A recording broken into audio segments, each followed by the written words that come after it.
Naz'jatar, the undersea realm of Queen Ishtar. Constructed by her Naga minions in the wake of the Great Sundering, this city remained one of fable for 10,000 years.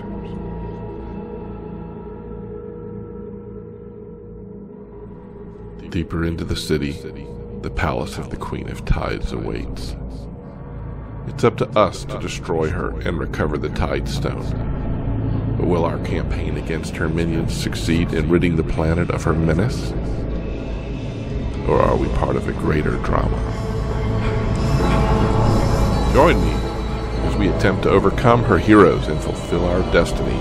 In this series, you'll see the various boss fights and get some information on the overall fight itself. But my intent is to explain how I approach these encounters from a Disc Priest perspective and discuss my actions throughout the fight. Come along and join me. Maybe we'll learn something together.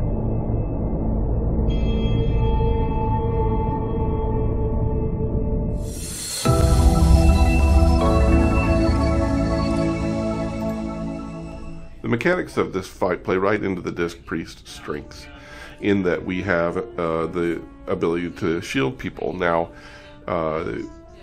there is a debuff by default that does not allow people to be healed.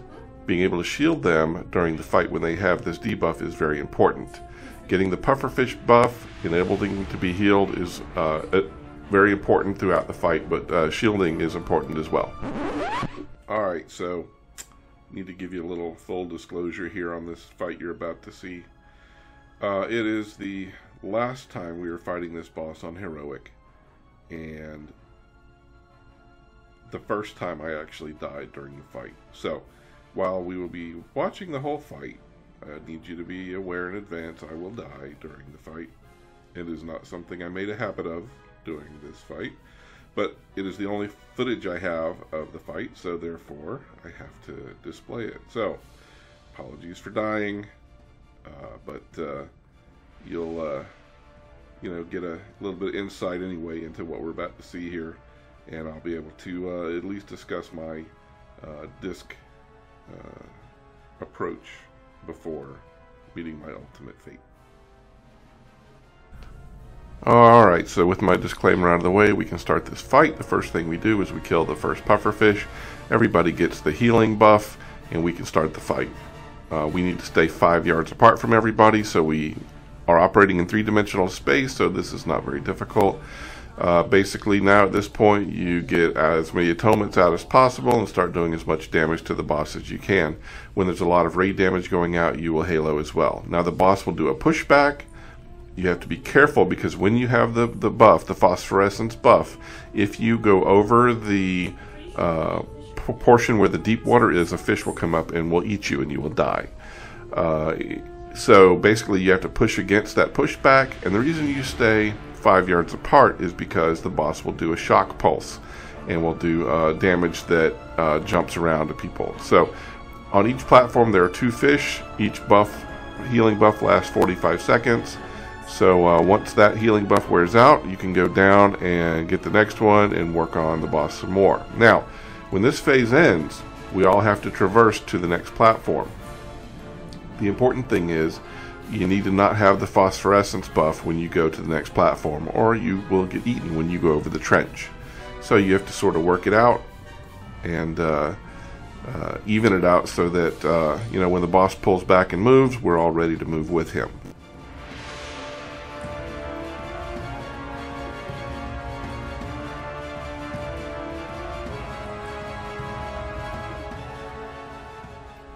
As you'll see here, the boss pulls back, and we turn to move across the trench. Now, it's very important, first of all, you want to hit these little rapid movements of water. It will push you across the trench very fast, which enables you to get to the other side to start working on the pufferfish to get everybody the healing buff. Now, if you touch one of these jellyfish, you will get phosphorescent, and a fish will come up from underwater and eat you. In the meantime, nobody is able to be healed, so what you need to do is shield people. This is what we do. We're Disc Priests. We throw shields. So whenever you see anybody that has the unhealable debuff,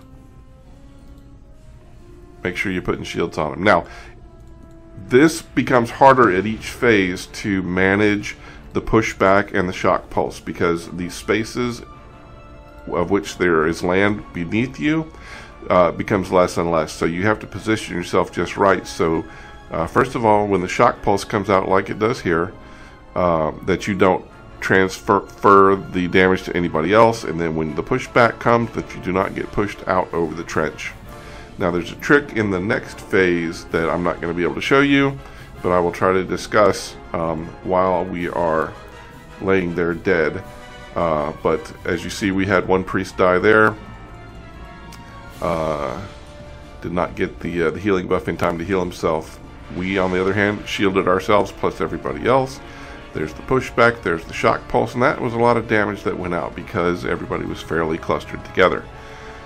So at this point, we're working to make sure everybody stays healed. We're doing as many raid heals as possible, getting the atonements out, and we are trying to make sure we stay over the land. There'll be another pushback here, another shock pulse, and then again, we will have done enough damage to the boss where we will move to the next phase.